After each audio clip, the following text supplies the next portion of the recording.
Hello and welcome back to the Claret Blue podcast, sponsored by NordVPN. If you want to get involved with Nord, there's a link in the description, including a sensational discount code. Word this week, sponsored by John Townley. Thank you for picking sensational, John. How are you, mate? How's things? Yeah, doing fine, thank you. Obviously, a defeat on Saturday night, but as we'll go on, I'm okay. It's the second game, and I think we did very well. So, doing well. It's going to be a busy week. Obviously, deadline day on Friday. Mm-hmm. Champions League draw on Thursday at 5 o'clock, which is a strange time. Usually it's like 10 or 11 a.m. But I don't actually mind that, to be fair. And then obviously Saturday Leicester and then an international break. So, busy week this week, and then it's all going to just stop for a little period of time. Yeah, I've really disliked the international breaks. We'll still do some content throughout that, but this week will be very busy. Obviously Q&A today. We'll try and do something tomorrow. We'll do a podcast about the Champions League draw as well. We'll react to it and then edit those reactions down and post that.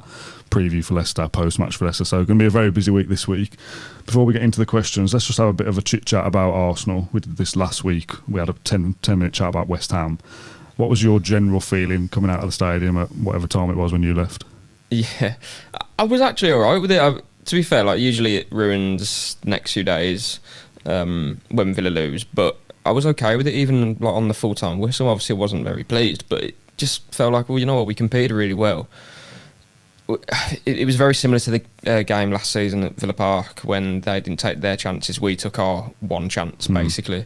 It was very similar to that, and it was just the other way. And I think in all 4 of the games that we've played against Arsenal since Emery's been at Villa, all of them have been really tight, and it could have gone either way. And Arsenal were a team that have pushed Man City very close in the last 2 seasons.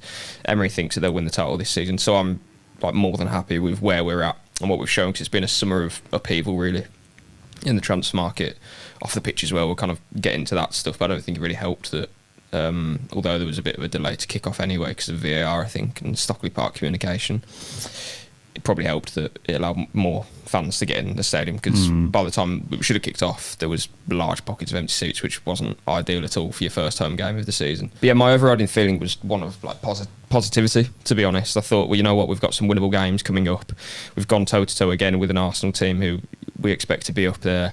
We should have been 2-0 up. Yes, that didn't happen, but I always think at the end of the season, although we'll be thinking right now, we might have just wasted 3 points or 2 points or however many, it always evens itself out. There'll be games where we win 1 or 2-0 and we score off 2 chances in a game. We'll definitely play worse than that and win. Yeah, 100%. That's going to happen. So at the end of the season, I'm not going to look at it and be like, but we had that Arsenal game and we had this happen.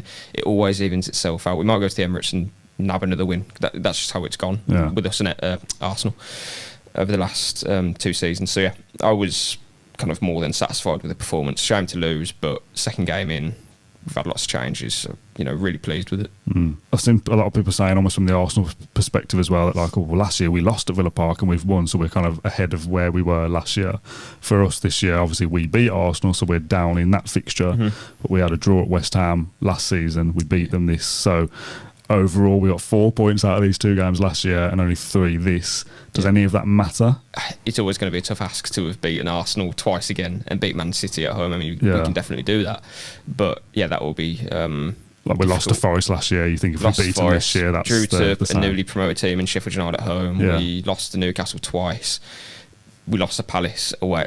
There's going to be games that we pick up. It's give and take. But I was mainly just really encouraged by the performance. I genuinely think that's the key thing at the start of the season. Against West Ham, we won the game, which is a fantastic result. But at the same time, I was as happy with the performance, because it was okay, well, actually, we're really good. Arsenal, exactly the same. Disappointed to lose, yes, but the performance was so close to getting a win. So I'm really encouraged by that. So if we play like we are, we should be getting better as well, because Onana's just playing 2 games. Maatsen hasn't even started yet. Yeah. Barkley he's come on once. He came on against Arsenal. Yeah. So we've got lots of depth. The only issue is that obviously injuries do exist, and that will hopefully not be bad as last season. We've obviously got 1 in Matty Cash now, but hopefully if injuries aren't anywhere near as bad as what they were last season, the performance level at the moment looks good. Hopefully we'll improve even still. I think we'll be fine this season. Yeah, everybody's talking about Arsenal as being a title contender, and rightly so. Yeah. But during that match, I'm thinking, we're as good as these. We're the better team. We're the better team. We're creating chances, and that old cliche, on another day, we are 2-0 up. Ollie Watkins scores both of his chances, and it's a totally different game. And it's one of those where I hate to say it is what it is. It's not the end of the world at all with the result. Could you imagine how different the narrative would have been across all like media if Watkins just? And I don't want to put it all on him because maybe get onto him on another video, but if he did take the chances, we'd be talking about Villa. Could they challenge again for the top 3 or Arsenal? Have they already blown the league? The narrative changes so quickly. It's mad as well because during the game I felt like around the hour mark when we made our first changes, there felt like a little bit of desperation from Arsenal side. They were starting to take goal kicks quickly and rush themselves a little bit, because I was thinking, my dad said, I think they've got to win all the time, haven't they, as a title contender? Man City have already beaten Ipswich. As much as Villa Park is very difficult, they're thinking we have to win here because we can't lose any ground. And I felt that kind of desperation starting to creep in a little bit, and that's how important every game is when you're at the top. For Villa, we're not expecting to be title challengers, so dropping points here and there is not going to ruin our season.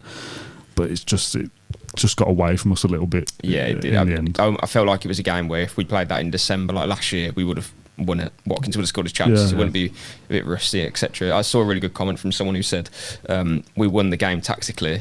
Well, we didn't win the game, but we won the tactical battle. Something like Emery coached a win, but the players didn't deliver it, or something like that. Yeah. Which makes it sound harsh on the players. But it's spot on, and unfortunately it was kind of one particular player in one particular moment, or two moments actually. But it's the finishing touch. That's why Watkins had such a good season last season, because it's the hardest thing to do in football, which is to score goals, and he'll be fine moving on. But if we did have the finishing touch, then it would have been, as we said, would have been Emery he's definitely better than Arteta, or he's this and that, and which I agree with, by the way. But that is what the narrative would be, and it was a game which we should have won, I think, but we didn't. Over the course of the season, we'll pick up those points that we lost.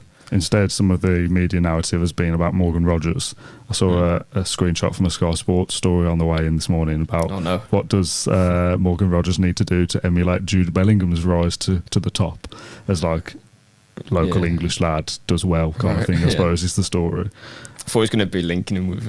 No, not with a move, but just like this guy's kind of burst onto the scene, if you like, and done very well. He was a standout player from that game, I thought, and probably picked for the man of the match. Jeremy Redknapp, raving about him in the analysis. So, what did you make of Rogers? Yeah, just unplayable. He's so difficult.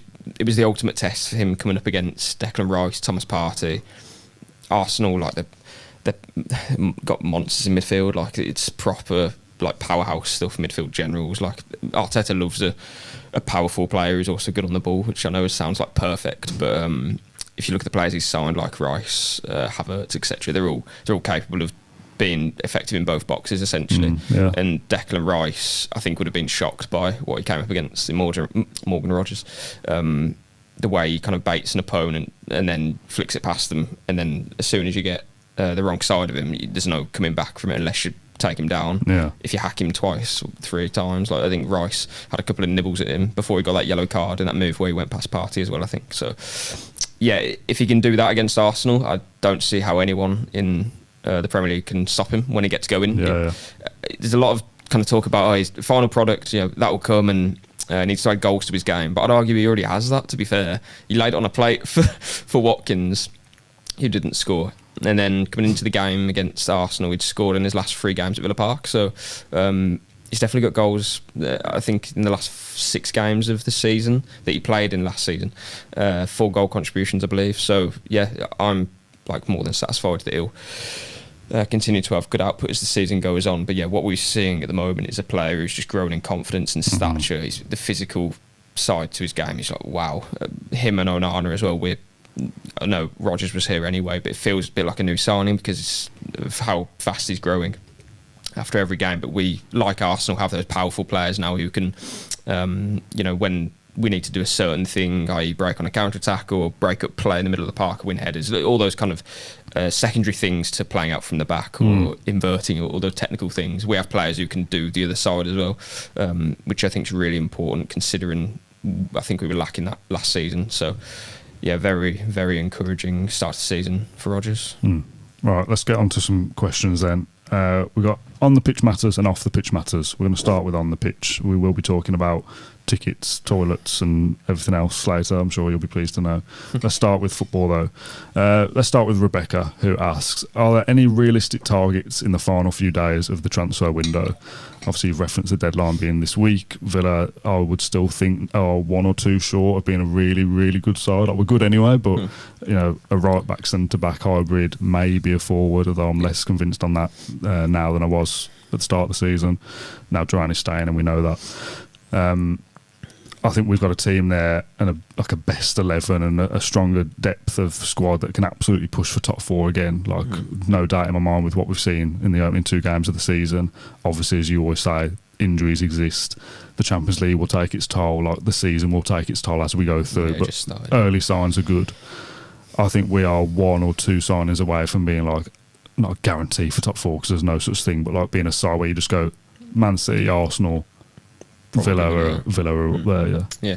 I agree with that. I just think it's a bit late now, as you said, to kind of move the different parts that need to be moved. Obviously, still feels like we need a lot of outgoings, but that's out of our control, isn't it? Really, exactly. We've been saying it for weeks. The squad is completely full, and we have to shift players. That's now the same case. Obviously, we know that obviously Carlos was.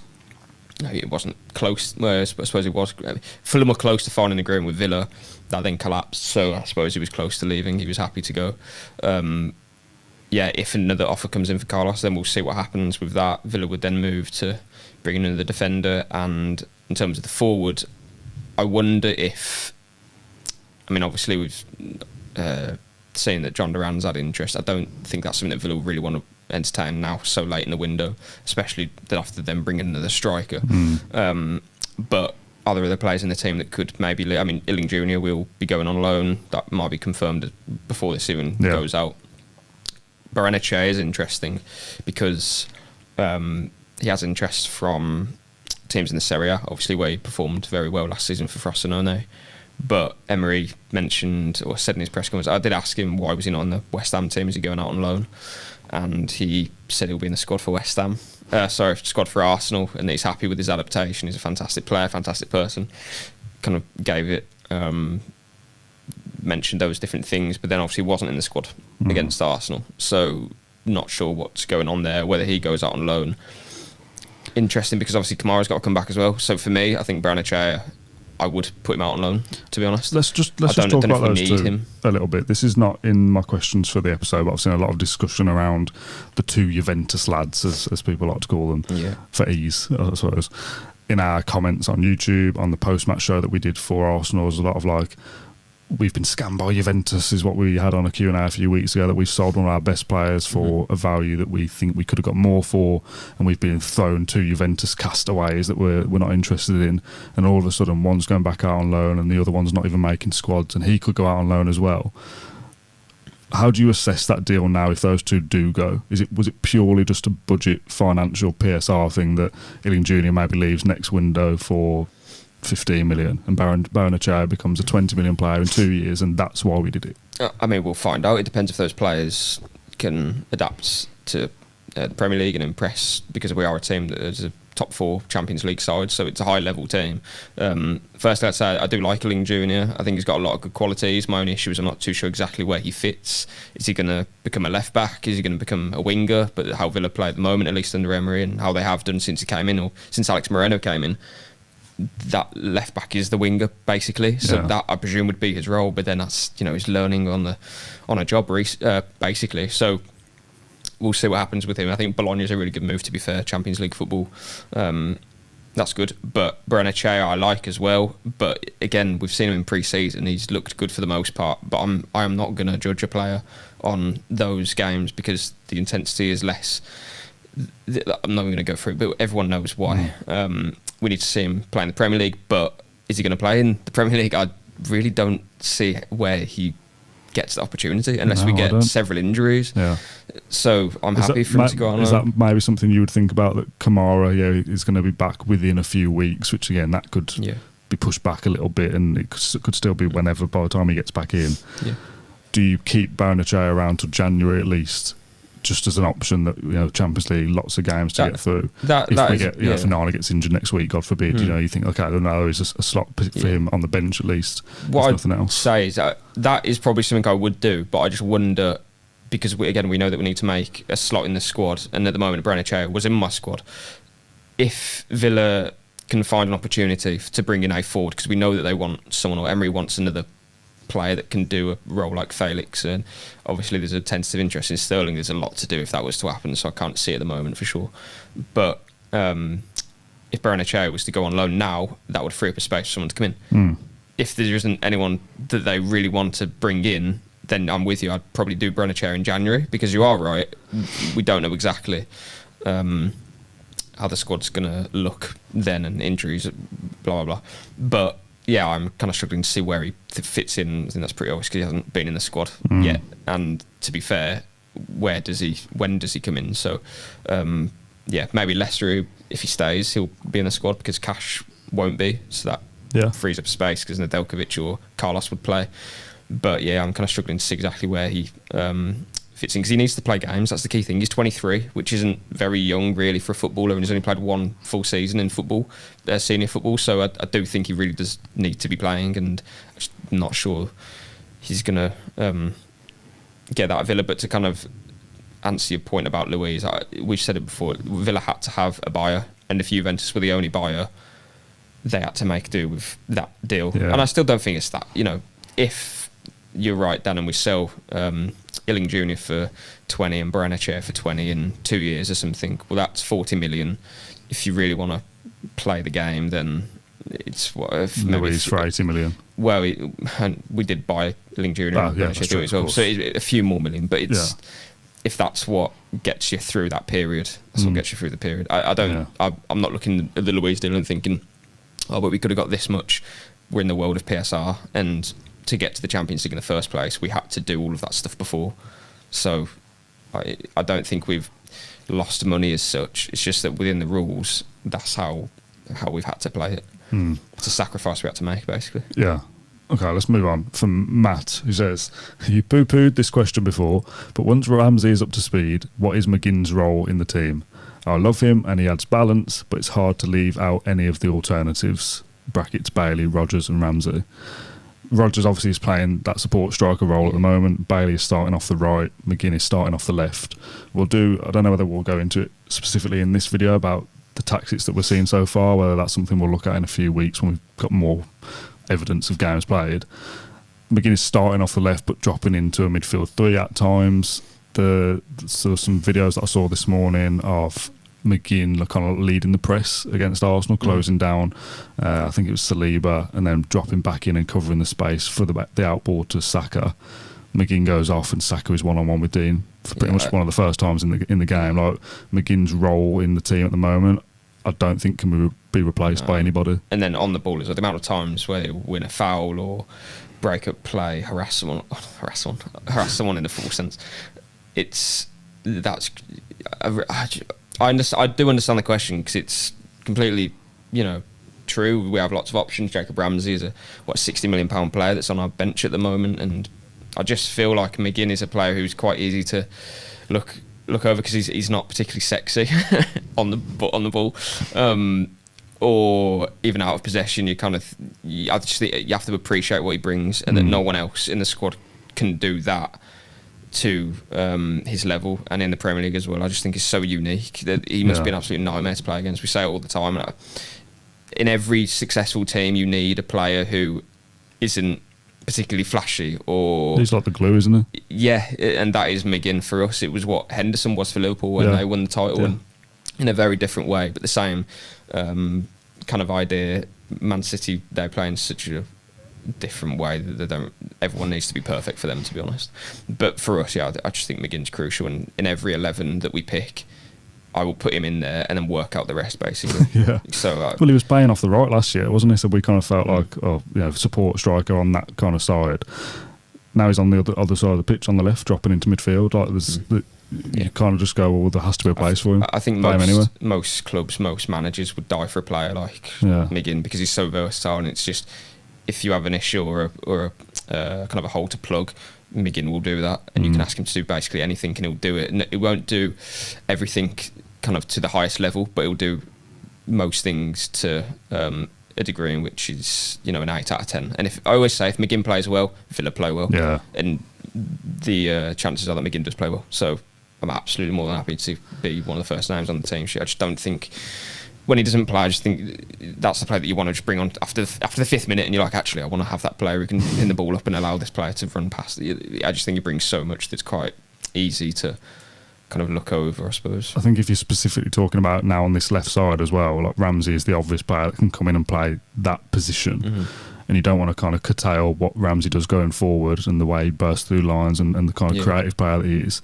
But if you could give Ramsey McGinn's out of possession traits and the tracking back and the kind of blocking the lines and stuff, Ramsey plays then, because he's so good going the other way as well. But I don't want to say you can't teach what McGinn does, because you can, but I don't know whether Ramsey is ready to do that kind of gritty hard work role just yet. Yeah, and again, which is fine, but you said that it's about balance. If we have Rodgers, Bailey, practically a left winger who's a left back, plus Ramsey and Watkins, that leaves Tielemans, who's not particularly mobile, against fine because he's so good on the ball, and he reads the game very well. But then it's only him and Onana who are basically defending a 3-man defence, or even a 2-man defence if Cash is going up as well. So it's very open then. So we have very good options, and as we always say, solutions to win games. But you have to remember that this is like Premier League football, and it's so difficult to win any game. You need players who are going to battle and that can relieve you of pressure in different moments. And McGinn's, I can't remember who he rolled. I think it must have been Rice or Partin. First thing I said to the reporter next to me is, I'd love to know how much he squats in the gym, because he's, you know how low he goes when he rolls places. You think, like, wow. I've got Matt here. I don't know whether it's the same one or a different one. Let's just say it's a different one for the sake of variety. He says, Emery has talked about shifting from playing 3 centre-backs and Conser at right-back. Any sense why? Our build-up seems to look different too, with the DMs dropping deeper and the full-backs wider. As I say, I think we'll do once this office is finally bloody set up, which I'm still waiting for. I want like a big table with tactics boards and all that kind of stuff, overhead cameras, and we'll do it properly in hopefully a few weeks' time. We'll bring some people who know what they're talking about into the office. Exactly, yeah, that would also help. We'll also have more evidence of games played with 2 games in. Just, you know, what we're doing at the moment is not necessarily what we will do when Kamara comes back, for instance. Maybe we'll change things. Exactly, yeah. At the moment, though, we're seeing Conser play at centre-back. We're seeing the full-backs going forward on both sides. I think once... we'll talk about Cash, I suppose, in a roundabout way, whether it's him, Costa, or somebody else, whether it's Maatsen or Dean on the left side. I think you're going to see width from the fullbacks going forward. As Matt says, Onana and Tielemans are both coming in towards the centre-backs and forming a bit of a box between them to pick up the ball and carry it forward. We're seeing McGinn play off the left but dropping into the middle as well. Rodgers pushing straight on as a support striker. So different to what we saw last year. But also, as I've said, maybe Kamara comes back and he changes things as well. Maybe that gives us different options. So, yeah, I don't want to be too set on like, Villa have changed, Villa are different, this is Villa 2.0. But for now, for the first 2 games, it is different to what we saw last year. Yeah, and Emery did say at the end of his press conference that they have changed the way that they're building up. He mentioned that he wants Conser to play at centre-back now, and we'll be paying more attention to as the weeks go on. We can't talk about it too extensively at the moment because, as we say, Arsenal and West Ham, different games, but although we want to play in the same way, I think it would be good to see us play against Wolves at home and Everton at home, and then you can really and Leicester away. But in those games, you expect us to dominate most of the ball, especially in the home matches.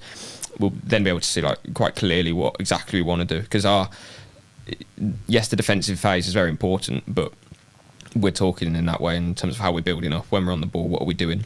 So yeah, I do think it's interesting though, when Kamara was fit last season, I really liked how he would drop into the 3. Yeah. I wonder if that's something, as you mentioned there, Dan, midfielder would sometimes drop in. I wonder if that's something that Emery's thought, well, you know what, he's going to be back in, maybe not 7 games, but he'll be back hopefully, I don't know, 10th match or something like that, if he's going to be returning to training in a few weeks, so next month hopefully, maybe he would drop in, and then you'd have Conser and Pau and Kamara basically as a 3, and then everything that happens in front, we'll find out what that looks like. Yeah. But as a base, that's something that I really liked last season. I remember when we played Brighton, we beat them 6-1, and it was like having that 3, and then we were just pinning them in. It was like a wall of basically like, all right, you got to try and put the ball over us, and then we're going to play you offside, and we'll just keep the ball. And you had like Bailey and Ramsey came off the bench. Obviously, Watkins, McGinn doing. There was a lot going on in front of them. Obviously, a lot of we dominated basically in their half when we had those three. Pretty much, it was like a screen of three players who can keep the ball, but also be tactically aware enough. That if they were going to counter attack, we'd be able to deal with that as well. But Kamara coming back, I do think that's a crucial element of what Emery obviously is going to do tactically this season. Okay, we're going to talk about off the pitch matters now. We've got some more football stuff to end on, but let's get this through in here. There's 4 questions. They're all going to kind of feed into one another, so I'm tempted just to read them all out in one go, and then we'll just discuss. Yeah, go on. Shall I do that? Yeah. Okay, first of all then, Amy says, thoughts on the matchday experience on Saturday? I personally felt it was okay, got in fairly easily, albeit heavy queues. Queued a while for drinks, obviously, but have seen a fair few complaints about getting in. Matt says, we've heard a lot about off-the-field enhancements to GA plus areas, tunnel redevelopment, sponsorships, etc. And credit to Chris Heck where it's due, but what are precisely Villa doing to enhance or solve the basic problems that ordinary match-going fan experiences at each game? We seem to be woefully short in this aspect. Max says, any of you know why the queues to get in at the Arsenal game were so bad and what the club can do to avoid it happening again in the future? Which I think that's probably the easiest one to solve, so we'll do that first in a sec. And WB, what is the right balance between criticism and praise when it comes to Chris Heck? He's not shy about giving himself the central role in Villa's commercial operations and the so-called improvements around the stadium, but isn't it also on him to use his platform to give practical updates and even, whisper it, apologise when A, promised improvements haven't happened, or B, fans are left outside the ground in queues with the game already kicking off? Lots to take in, lots to discuss there. I wanted to do them all in one go because we'll float around tickets, toilets, tunnels, and whatever in a random order. Tunnels. Let's do tickets and queues first. Yeah. Obviously, this doesn't really affect you because you're in early doors. Did it affect you? Kind of, yeah. Okay, tell me why it affected you. I told my dad to get in. Oh, right. Yeah. Okay, tell me about that then. Okay, it's not like a fun story. But, I just said to him, be at the front of the queue because I know it's going to go wrong for you. So on his phone, I'm guessing, your dad. Yeah, so he has like an older version of an iPhone, or well, it is an iPhone, an older iPhone. Obviously, I had to put his ticket on there. I'm sure a lot of people had to do this as well for their parents. And yeah, it went wrong, didn't work, wasn't buzzing. So, where's my water bottle? my lukewarm water. Sorry, carry on. And it didn't work. So 20 minutes afterwards, he was phoning me and obviously explaining that he doesn't know what to do. So no one was really. This is kind of my first point. No one. Guessing you're in the stadium at that point. Well, yeah, I'm doing my work. Yeah. I jumped out at the 12th, but this is kind of my first concern if no one was on hand to say, here's how you do it, basically. I think that's pretty basic, if I'm being honest. That would be one of the reasons why the queue is so long, I would have thought, because there's people, obviously, in the turnstiles who are there to operate and... Press the button, basically, to make the door roll around. Yeah, I don't know. But, didn't work. It was pretty simple for me or someone who... basically had to download a barcode because it's an older version of an iPhone, so his Apple Wallet was working, but he had to then access a barcode to get in or whatever. But that's quite a simple thing that could have been solved within 2 seconds if the turnstile operators or the operator there knew what to do. Yeah. I can always see various issues with this so far. So I don't know whether you listened to the post-match show, so for those that have, forgive me for repeating it. Matt said he had trouble getting in because he'd got it on his phone as well. Mm-hmm. But I can show you this. I was trying to do it on the videos. I don't want to give any details away to the podcast, but no one will see anyway. Sure. I've got mine on my Apple Wallet things. When I press the button twice, it pops up. Although now I can't even see it. Oh God! There's prime example. Prime example of where is it? It's actually genuinely my season ticket was in there on the weekend, and now it isn't. So that's an example.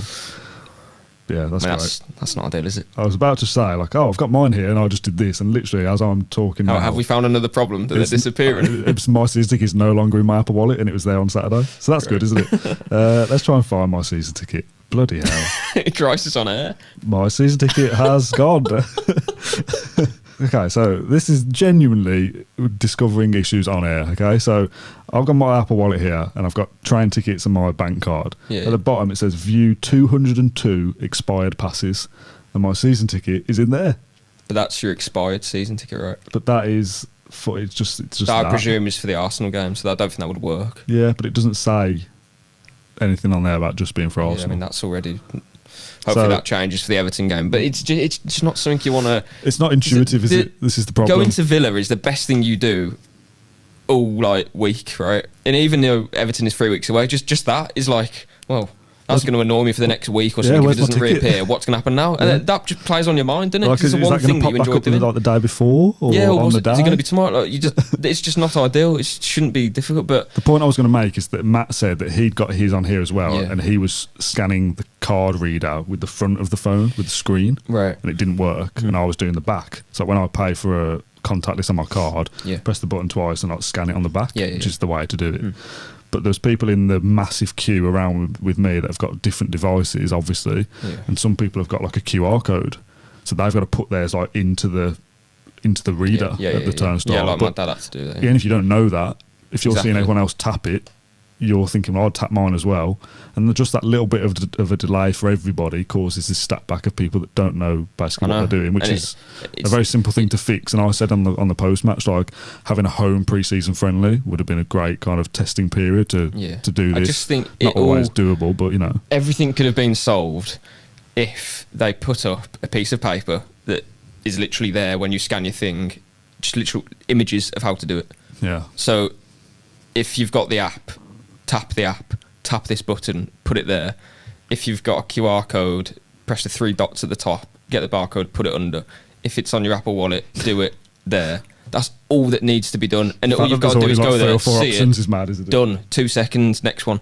It was like... I don't think all of it is user error, though. I think some of it is that they just weren't working. There is that as well. I've heard stories of people being told to go back to the ticket office, but I don't know that. Firstly, I'll say that we've put all the issues that we're going to discuss here to the club, and we will hopefully be getting correspondence back, some communication on exactly why things happen. But more importantly, what's the plan to stop this from happening again? Because I'm not too sure what can. I'm expecting delays again, basically, for the next game. So I'm not too sure why. Well, unless it was most people just not knowing exactly what to do, but now they do. But I don't know. I have no idea. I just think it would have been so easy if they just put up a piece of paper to say, "Here's how you do it." Yeah, possibly a little bit of that. Some kind of like a video on social media would be a good thing. But not to everyone's.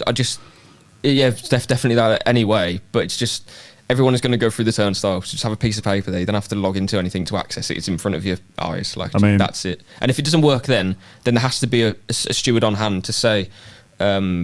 Or do something that's a bit more than go to the ticket office and wait over there, because there's no one from the people I've spoken to, no one on hand in these massive queues of people that was of a ticket department or something, or at least if there was, there weren't many.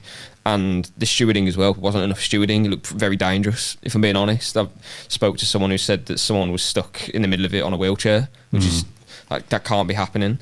It was the same with for Lower Trinity, exactly the same. Massive amount of queues. There's some scaffolding as well. I don't know whether you saw the Trinity.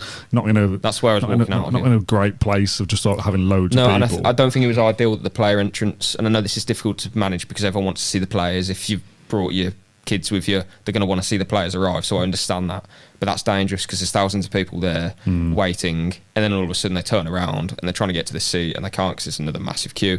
And sometimes it wasn't a queue; it was just a bottleneck, which again is just bad organisation. So the whole thing was a shambles, and what exactly caused it, I don't know. That's what we're going to wait for the club to hopefully tell us and communicate. So I'm not going to criticise anything that I don't know of, but I just think some things were quite basic that could have been managed better, i.e. pieces of paper to show how to scan your barcode makes the thing a whole lot easier. Telling fans that the gate's going to open at 4 o'clock when they then don't open until 10 minutes later, and I know 10 minutes doesn't sound like a lot, but then people were waiting about 50 minutes, over an hour. Yeah, I was waiting 45 minutes. Yeah, which isn't ideal. So I think that probably boxes off the first issue. Yeah. What else was in there? I've already forgotten. But there was an issue that a fan in informed me about, which affected, he says, another about 40 people. He turned up and his seats didn't exist. Oh, so yeah, I saw this on social media yesterday. So people that were moved from their existing seat last year to create like hospitality seating or 150 club. That was it. Exactly. Ellis. So Doug Ellis, you've got to move to somewhere else because your season ticket last year now exists to be a hospitality seat, which is already crap in the first instance. I would hate that if that happened to me. But if you still want to continue going, you kind of have to deal with it. Kind of fair enough to a certain extent. Yeah. I saw that somebody was given like row AA is the seat that you're on, and they get there and that row has got no seats on it at all. Yeah, they've been sold a season ticket seat and got to the stadium and the seat just does not exist. Yeah, said that the stewards have said sit anywhere. Well, yeah, and again I've put this to the club specifically, and I'd like to think that the fans who have obviously been impacted by this have kind of dealt with in as a matter of urgency. Although it's 3 weeks away, it's obviously it's dreadful. They've been sold season tickets and the product doesn't exist essentially. So yeah, they arrived at row AA, row BB. I can't exactly remember where it is, but the people who were affected will obviously know where it is. They turned up, the seats weren't there, and this was obviously after a long queue, so not an ideal situation for anyone. Kick off just as they got there. The people I spoke to anyway, sitting, the group of 7 that I spoke to, being asked to basically sit in the free seats where they were, and then obviously because everyone was coming in late, it was then, you're sitting in my seat, mate, can you move? Yeah, sure, doing it again. So did it about 3 times, then they were told to essentially watch the game in the concourse for a little bit, and then they were moved at the back end of the first half to basically the corporate area of where their seats were. So they were sat about 2 rows in front of where they were sat anyway, now in like the padded seats. It wasn't finished yet, because you see there was kind of like chunks of seats throughout the stadium that weren't occupied. That was corporate areas. Is that middle, lower Doug Ellis? I believe so, yeah. It's different areas, but yeah, they got there for the end of the first half when the ref blew his whistle, and so saw the second half, but obviously it's just your day's ruined then. So that's ridiculous. Yeah, obviously it's dreadful, and the club, I'm sure, will. I don't know. I've asked. They might have a free water bottle or something. They've obviously had complaints from those people too. So whether there'll be conversation, I don't know what's going to happen. But I also don't know how that's going to be fixed for Everton. Whether they're going to actually install those seats or not. Where those seats are is actually where the Sky cameras or some Sky cameras and equipment were and still are. But they were told that would be moved. So we'll see what happens with that situation. It's the worst possible thing, that, isn't it? You're buying nearly £1,000 season ticket and your seats don't exist. Yeah, that's absolutely shambolic. The other comment was about kind of the balance between praise and criticism for Chris Eck, and I think we've said before that like everything kind of off the pitch, we always just go, that's Chris Eck's doing. It may not necessarily be him, but most of the things that are not football related matters like tickets, prices, kits, all that kind of stuff falls under his department in some aspect, right? Whether he's culpable for every single decision or not, we don't know. But for our sake, that we don't know, and fans don't know, everything on that aspect just has to go to him. Like, this is his remit to fix these things. Yeah. I think he has done a lot of good things since being here. Not brilliant job by all means. Like we had the stuff with the crest and the kits, the things that I've not been happy with about everything. But by and large, he's done a lot of good things, I think. Yeah. However, some of the stuff that we've seen crop up just from this one game, and there's been experiences that people have had throughout last season as well, and I don't think will go away immediately. Things like the lack of investment or development, or whatever word you want to call, for some of the general admission concourse areas across the stadium, going to the toilets and standing in floods of piss in 2024. That's disgraceful. It's an absolute disgrace. I know toilets can get blocked and stuff, but you've had 3 months to that's happening everywhere anyway. These are the most basic things. If this was one toilet in the stadium, you go, okay, well, maybe there's a problem. This is happening everywhere. I obviously weren't in that toilet, and a lot of people, there's only obviously the people who were in that section of the stadium. But to see videos of people basically having sodden socks from that is just, it's disgraceful. Football fans don't just turn up to the ground for free and watch the team and go home. They spend thousands of pounds a season, because it's not just your season ticket, it's your food, which I believe has gone up. Yeah. It's so difficult to even. I always find it difficult. It's difficult to put your money towards football at the moment because there's so much to not like about it. But those fans will always be there. But to see that, it's I always find It this does stuff make you furious. kind of difficult to talk about, because there'll be some people that think, I go to the football to watch the football. The football is good. Obviously, we lost on Saturday, but the football is good. We're in the Champions League now. Like, you know, you're paying for that. That's what you go for. If I have to queue a little bit for a beer, kind of so be it. And if that's how you feel about it, that's fine. I don't expect to think, I actually don't want to go to the toilet on Saturday. Like, I'm going to choose not to go because I don't want to go in there. Like, that shouldn't even be an option that anyone is considering. Yeah. Before the game, I said on the post-match, and this is kind of an if, buts and maybes problem that didn't actually happen, but that queuing system outside, thank God it wasn't 33 degrees, because I was stood in the sun for 45 minutes with a massive amount of crowd. It was only like 20 or whatever. Like it was a bit uncomfortable, but by the end you kind of think, I'm in the sun, you know, whatever. Yeah. But if that's baking heat, that's a problem. That's dangerous at that point. The stuff that you've spoken about with the players' entrance is dangerous. Having to queue to get into a club shop that's too full, there's too many people in there. Like, we can talk about all we want about a shining new club shop with a brick made of all the captains' names, and this is great, isn't it? Let's post pictures on social media. But if the kits that are in there are too expensive to buy, that people are priced out, if the facilities aren't big enough for the amount of people that are going in there, all of these things are kind of, we're trying to do too many things before we even got the basics right, and that kind of stuff really frustrates me. This is where, and it's not just sorry, John, you can't just kind of say, well, the football's good, it's fine, that's what I'm there for. I shouldn't have to go and stand in piss at the football stadium. Villa fans will follow Villa when they're in League 2, League 1. It doesn't matter where we are, but you follow Villa because you follow the club. You don't follow it because they play good football. So you're right, but this is where the issue is. Villa, and this is.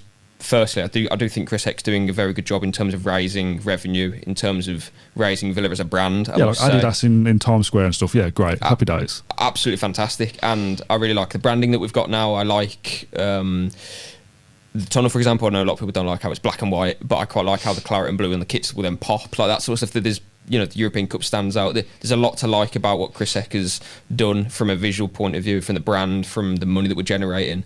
A lot of people will say about the corporate, about how it's kind of pushing season ticket holders away.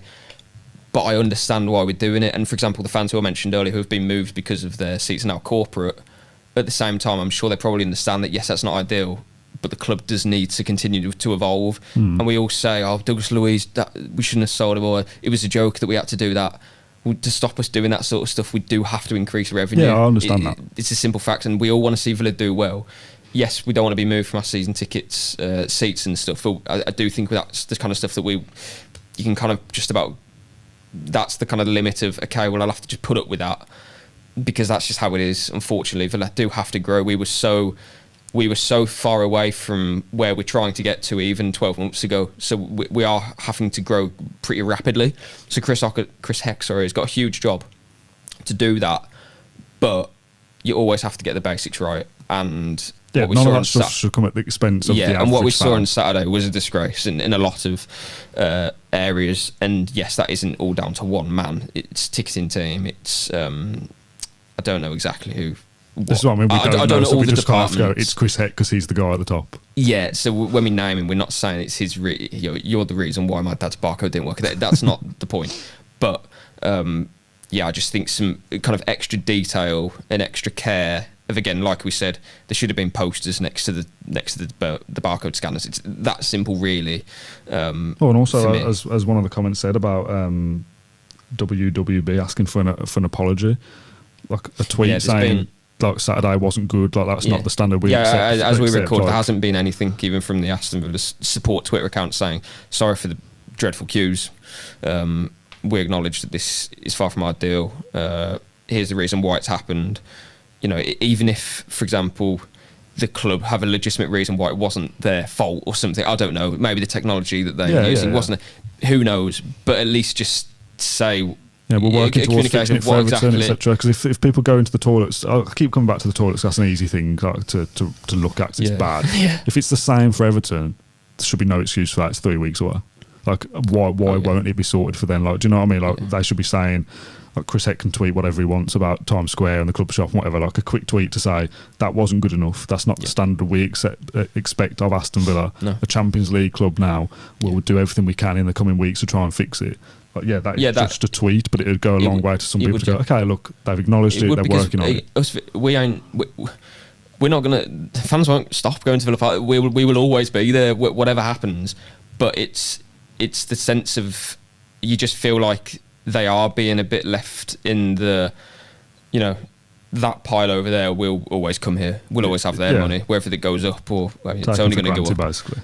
That will always be there. But we need to focus on these lot who we want to now bring in, which is the corporate side, which is to get more money, and they will spend more money in the shop and on hospitality. That's all fine, and you can make all of the hospitality elements and offer Villa fans different, things to enjoy their day. Fantastic, but you can't. As you say, then just an apology would have been good. Yeah, I'm not. That really is the bare minimum with the fans who are going to be there through thick and thin, and already have been there through thick and thin, and will be there long on after everything that happens in the next 20 years. Or the club will always have a very loyal set of fans, and that's the same for any team in England. So yeah, it was a real shame to see how distressed a lot of people were with the situation before the game and after the game, how frustrated they are. And even now leading up to Everton, a lot of fans who, like for example, older fans who won't be on social media, they might not even look on, like for example, again, hopefully we have communication for the club of what's happened, what will happen, I hope, in the next few days or hours or whatever. Some people might not even read that because they might not have Wi-Fi. That's how kind of basic this stuff is for some people. They are then going to go to Everton and be scared of what's going to happen. And that just should not be the case. It should never get to that. So, yeah, a lot of issues that we've discussed there. And you'd like to think that Villa are going to kind of communicate and say exactly what's happened, what is going to happen for Everton, and it won't happen again. And firstly, they will be aware it's not good enough, but it's happened. What I just wanted to end with is I've got the group chat for the Villa Social, which is a podcast we've got coming in a couple of weeks. If people haven't seen, Dan Bardell, Max Stokes, Ty Bracey, James Rushton and me will be in the office here chatting all things Villa once a month. I sent them a message saying, like, we're doing this segment on the podcast today about basically the off-the-pitch stuff. Does anyone want to share their version of events? They all sit in different parts of the stand. We had a bit of a chat, but Dan Bardell sent me a voice note. Obviously, I can only talk about the Upper Holt, but when I got there, which is, probably an hour and a half before kick-off, the queues were just absolutely horrific everywhere but the Upper Holt. People were really struggling with the new ticketing system with the season ticket. Like, people trying to scan it, and it wasn't working, but it's hard to know whether that's anything to do with Villa or whether it's just general incompetence from people, because mine worked first time. In the ground, like, they talk about looking after the GA fans, but nothing's changed in the whole end. I'm still reeling from the fact that they got rid of the biggest toilet in the whole end to incorporate the terrace view, so everywhere is just rammed. You try and go for a piss, it's just bedlam. They built a new toilet at the bottom of the Upper Holt, but they put 6 urinals in there, so you can imagine all the people trying to pile into 6 urinals. So overall, just a shambles. The concourse hasn't changed. I don't think they've painted any of it. I think they've put the prices up. They took the selection of beers down. Everything's just the same as it's probably been for the last 30 years. So that's how I saw it. So that's why I'm tweeting what I'm tweeting. And you'll have seen the toilet stuff at the end of the game. There's everywhere. I didn't even go to the toilet. My dad still went. I walked in, took one look at it and walked out. I don't want to particularly wade through when I want to go for a wee at the end of the game, just overflowing. Same happened last season, I think, on the first game of the season, if my memory serves me correctly. So yeah, overall just rank, vile. Just for £900, you shouldn't have to feel like you're at Glastonbury when you're coming out of the game. It's embarrassing. Everything off the pitch is just embarrassing. On the pitch they're brilliant, but off the pitch it's just a shocking shambles. The half-time stuff, which has always been an issue for as long as I remember going to Villa games in concourses. And when I went, I think I used the same concourse as you, Trinity. It's presumably one of the biggest ones, or the biggest concourse, I suppose. But if you go down for a drink before the half-time whistle, usually you will come back up just about for the second half. Like, you shouldn't be waiting 20 minutes. And that isn't something that, again, has happened in the last year or two. That has always been there, but hasn't been fixed. And that, well, again, I don't know exactly how you fix it, but you shouldn't be, like, again, someone I spoke to said that they went down 5 minutes before half time and they came up after the second half started just to get a beer. And it's just so crowded, and it's just not a good experience whatsoever. Again, they talk a lot about, like, we want you to get to Villa Park early, spend money, watch the game, stay, make it an experience, make it a day out. And obviously you need facilities to do, you need things to do, activities or whatever to make that work. And you might get I don't come across disrespectfully because I don't mean it, but the word I'm going to have to use to describe what I mean here is tourists, right? The tourists might come, go to the club shop, buy something, go to the game, buy a burger in the stadium, have a couple of beers, watch the game, do all the same at half time and after. Season ticket holders will do that as well, of course, obviously. I don't, by choice. I wouldn't go to the club shop and spend every week, obviously. You can't afford it, no? I don't eat inside the stadium. I don't drink inside the stadium. This week specifically, I didn't even go to the toilet there. I queued up for 45 minutes, went straight to my seat, watched the game and went home, and that was it. Is that because you feel like it's all a bit of a chore to do those things? Not just the money? I'm not going down during the game to get a drink because it's just such a... And wait, if I could go down, buy a bottle of pop and be back within 3 or 4 minutes, fine. You might, yeah. I might not do it every single week. You're always going to think about the money because I think the chicken and chips now is like 13 quid. Yeah, which is a lot. I think I've not got the money or I'm not hungry. But you at least entertain the idea, and you might do it a few times in a season. Yeah, I might do it a few times, but like by no means will I go down and miss the game and think about being late for the second half or whatever. Yeah. None of that would entertain my mind at all. And I've only gone down for a drink once, just to get a bottle of water. And those times I've sat there, the Danny Ings goal against Newcastle, and I thought I'm not doing that again. I thought I'm quite thirsty. I could do with a drink, but I know I'm going to have to wait 20 minutes for it. I'd rather just sit down and spend the 15 minutes relaxing rather than standing up, being pushed around by people. Yeah, it's crazy, really. It really is a horrible experience. But again, how Villa solve that issue, I don't know, because I think there's so many issues to get that working as it should. There's lots that needs to change. Yeah. That isn't something that I'm going to, it hasn't improved basically, which isn't ideal, but there's other things that have got worse. I think that's the key thing. And there's questions over why things have got worse or why things haven't happened and what is going to happen, because as I say, people are now going to be going to the Everton game. At the moment, again, with 2 days after, so the club haven't said anything, but people need to know what is going to be better and why is it going to be smoother, because no one needs to be going to a game thinking, I might have to be queuing outside for an hour, and what does that look like, and is that going to ruin my day?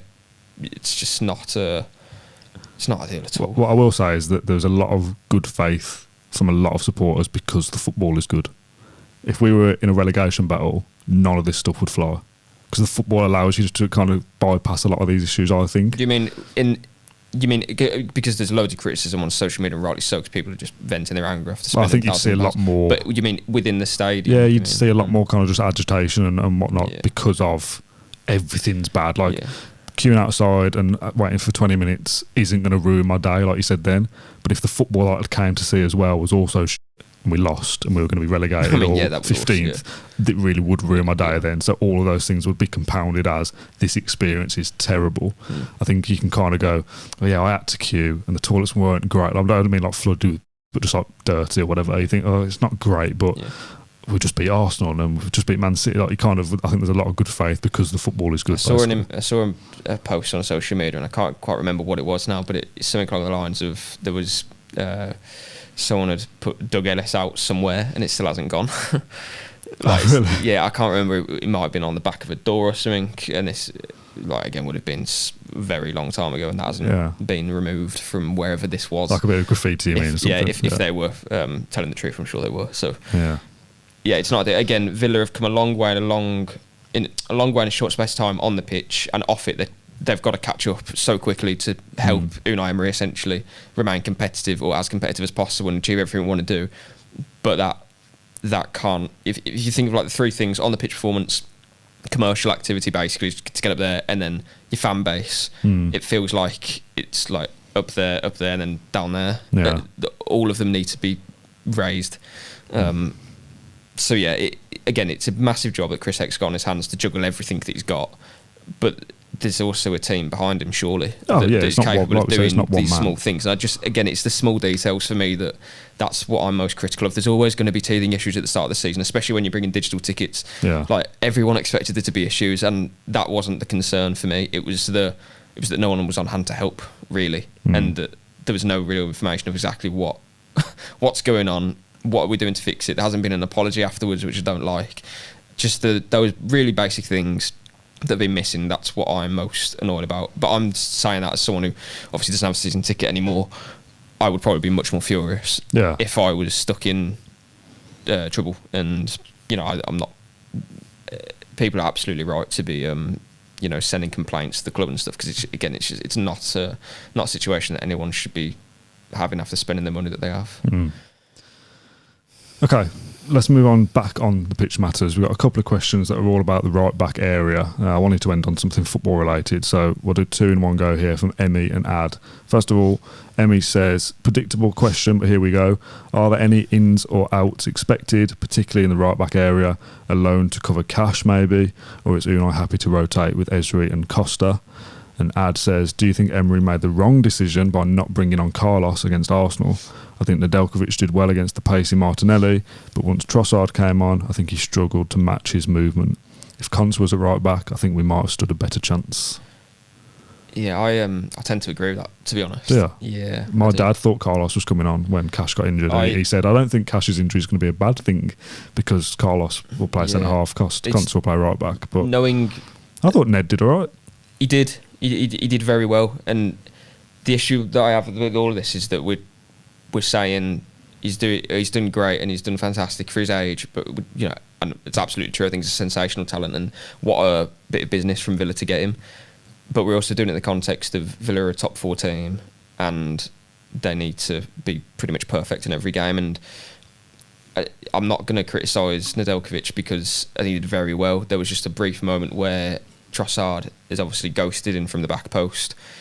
I think a more experienced player might not follow him across the whole way, but shout to his centre back and cover that. Or it just felt like that goal was avoidable if we were perfect. And again, I'm asking the world from our players there, so it's not a criticism. It's just that I think in that situation, at least, if Carlos was on the pitch and Conte was on the pitch, I think we'd have probably a better chance of dealing with it. But that is just one moment in the game, so that's the only criticism I'm going to have there. But I was a bit surprised. But then when Emery said after the game, we've changed the way that we build up, and I want to have Conte in the centre-back role, then I wasn't surprised that he brought Nedeljkovic. Yeah. But I was surprised at the time because I thought, surely we can just revert to what we were doing before and then essentially have a very similar team to what beat Arsenal last season. Carlos got 2 man of the matches against Arsenal as well.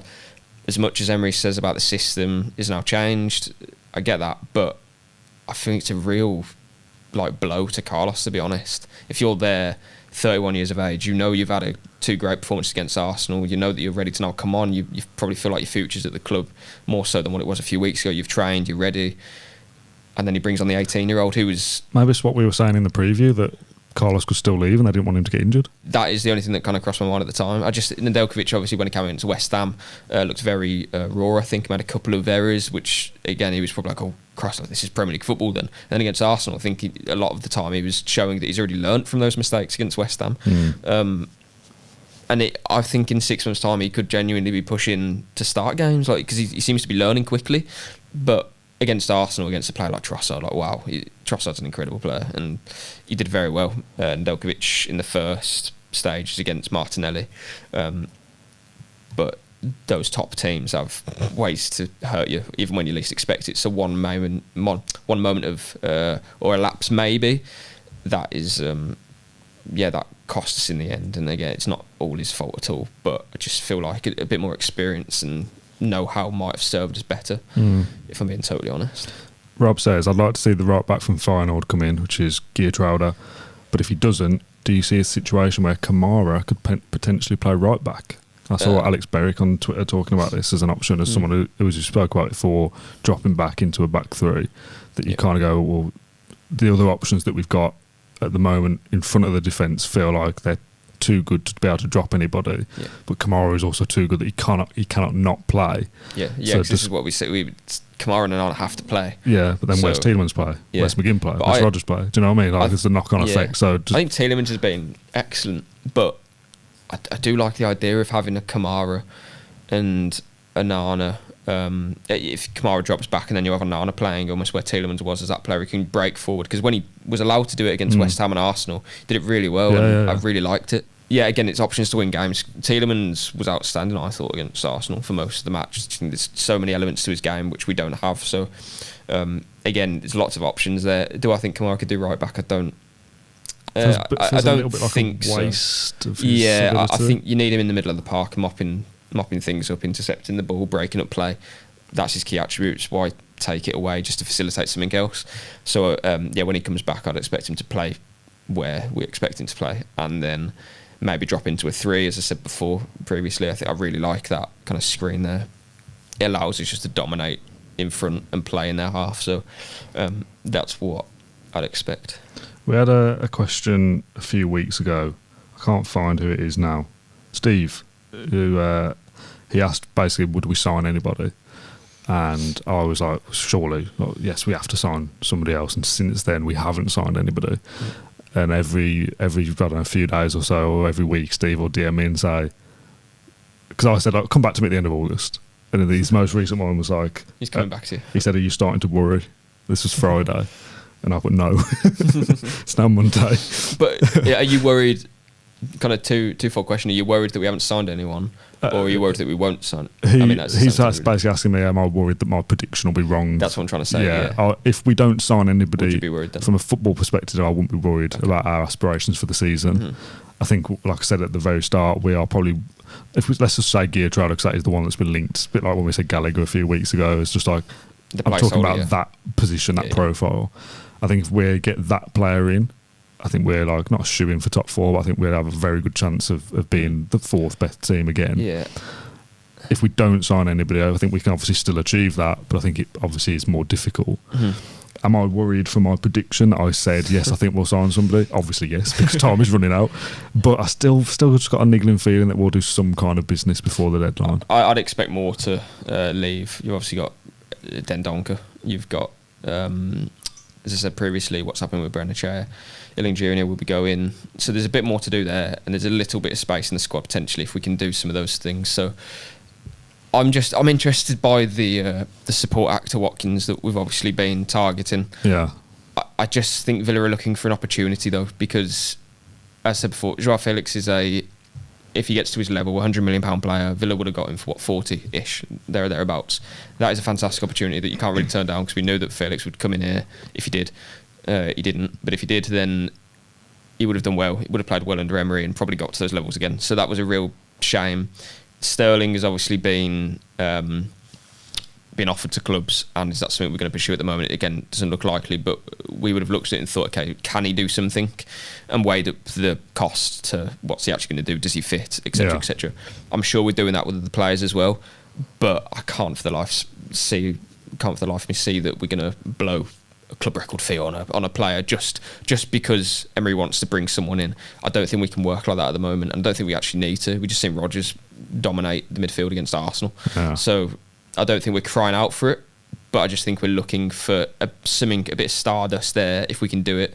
It just feels a bit late in the window to find a player of that level of Felix, that level that is wanting to leave. Like you would have seen it in the media by now, wouldn't you? Of this player is available, etc., etc. If we're going to be signing a top player like that, they presumably will already be in their squads, in their 11, and that club will say, no, we ain't going to sell him now, not this late, or pay £20 million more. So that's why I'm saying we're looking for an opportunity, basically, which obviously limits the chances of us doing that. The right-back situation is interesting, because obviously Cash is now injured. Don't know how long for. Going to hopefully find out this week, or before Emery speaks to the media on Friday. If that is a long-term one, if we're talking a couple of months or something, I don't know exactly, and that's just speculation. But if it is, well, we only have one right-back who is in the profile of Cash, because as we said, Emery now wants to play in a different system. That's worrying, and again, I wonder how kind of cemented Emery is on the whole new system, because it seems quite light there for me. Cash he's not injury prone, but he does pick up muscle injuries because he's quite strapping like that. He's a very physical player. He gets involved, and he's got very muscular legs. So if you do pull something like he has, it takes a little bit longer maybe. So now we only have an 18-year-old at right back who's doing that role. Konsa doesn't do that. He doesn't break forward as much. He does it for balance and for control and for stability, and he plays in a 3. So yeah, all of a sudden we're now looking very light there. Yeah. So maybe that's something we'd look at, but again, space in the squad, so we'll see what happens. Silly question time. This week comes from Kendrick. He says, would you rather play snooker with a French baguette for a cue, but normal snooker balls, or a normal cue, but Scotch eggs for the balls? But the Scotch eggs are dyed appropriate colours for using food colouring. So a normal queue, but the balls are Scotch eggs, or a baguette for a queue, but it's normal balls. I'm like confident in my answer. Yeah, I am as well. You as well. Baguette for a queue? Yeah. Come on.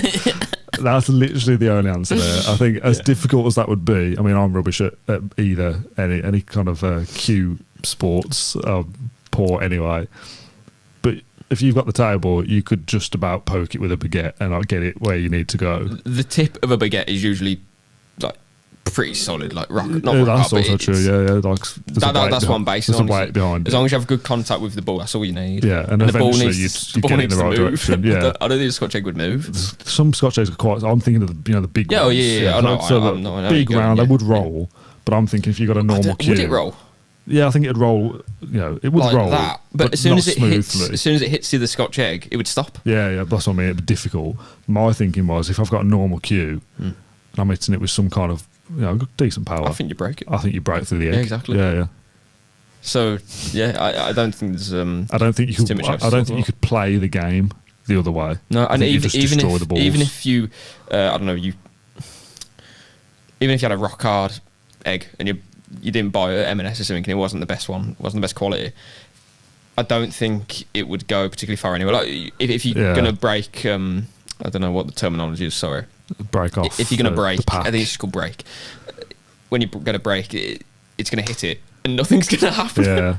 I don't know how you get out of the triangle. Do you know what I mean? You can imagine just they're just kind of fumbling into each other. Yeah, yeah. It'd be a dreadful game. Yeah. But with a baguette, especially the solid ones, especially you could actually play the game. It'd be difficult to take ages, but you could pop balls. I don't think it would finish. even be much of an issue. Yeah. I mean, sometimes they are thicker, which means you've got a bigger target, bigger contact but ball. they're going to roll. Maybe we should set this up.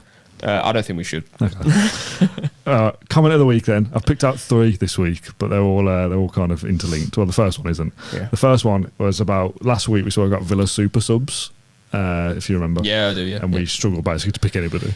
Yeah. So just from the comments, I picked out a few suggestions just to kind of give a fair shout to the older crew that are watching because we're rubbish at this kind of thing. No, we don't respectfully. I mean, there's more people that have seen more than we have. Yeah. Okay. So we've had shouts for Tommy Johnson, Dwight York. That Tommy Johnson guy. I didn't. Tommy Johnson guy. No, but he's always like a name that people talk about. I think he was like. I don't know. Was he like? I can't. I don't know. Just forget what you're going to say. Forget it. You're gonna embarrass yourself. I think. Dwight York between 90 and 93. Somebody said. Yeah. Julian Joachim had a knack for coming off the bench and scoring. Darius Vassell and John Carew, which John Carew felt like a bit of a disservice. I was going to say did start a lot John of games. Carew at the time because you had Gabby and who else? They played together though. Gabby and Young and Carew played as a front 3, didn't they? Yeah, but I do remember him come off the bench and we must. Yeah, he would have. Yeah, the thing it brought to my head though is the term super sub. Can that only be a striker? Have you ever brought on a super sub defender? That's what I mean. I mean, Chris Samra. But he'd be coming on as a striker. I was laughing the other day. I saw a video. It was like define the pits in football terms or something, like when you were down bad the most.